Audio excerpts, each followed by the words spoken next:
The Pet Lamb. A Pastoral by William Wordsworth. The dew was falling fast, the stars began to blink. I heard a voice. It said, "Drink, pretty creature, drink." And, looking o'er the hedge, before me I espied a snow-white mountain lamb with a maiden at its side. Nor sheep nor kine were near.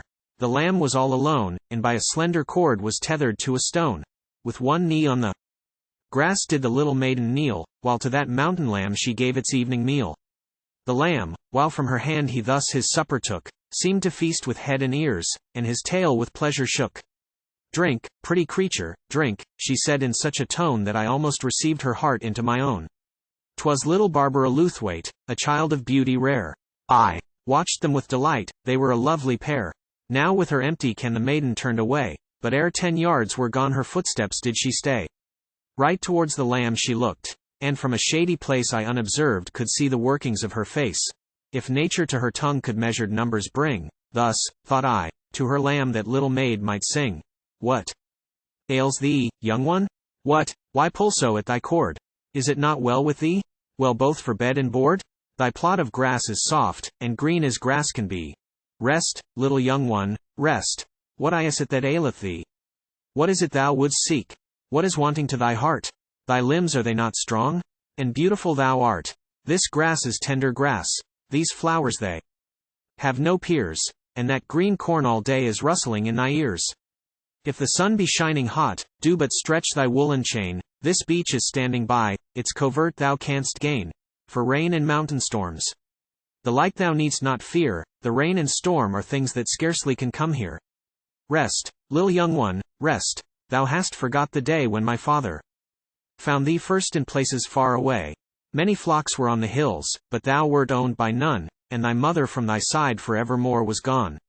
He took thee in his arms, and in pity brought thee home. A blessed day for thee.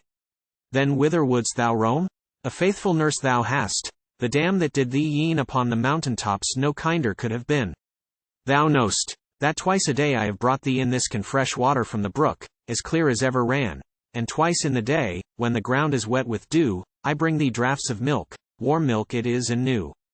Thy limbs will shortly be twice as stout as they are now. Then I'll yoke thee to my cart like a pony in the plough. My playmate thou shalt be, and when the wind is cold our hearth shall be thy bed, our house shall be thy fold. It will not rest. Poor creature, can it be that 'tis thy mother's heart which is working so in thee? Things that I know not of belike to thee are dear, and dreams of things which thou canst neither see nor hear. Alas, the mountain tops that look so green and fair! I've heard of fearful winds and darkness that come there. The little brooks that seem all pastime and all play, when they are angry, roar like lions for their prey. Here thou needst not dread the raven in the sky.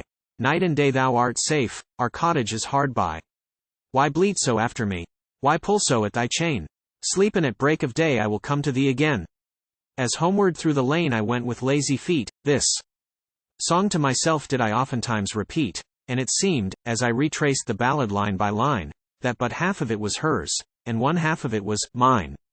Again, and once again, did I repeat the song.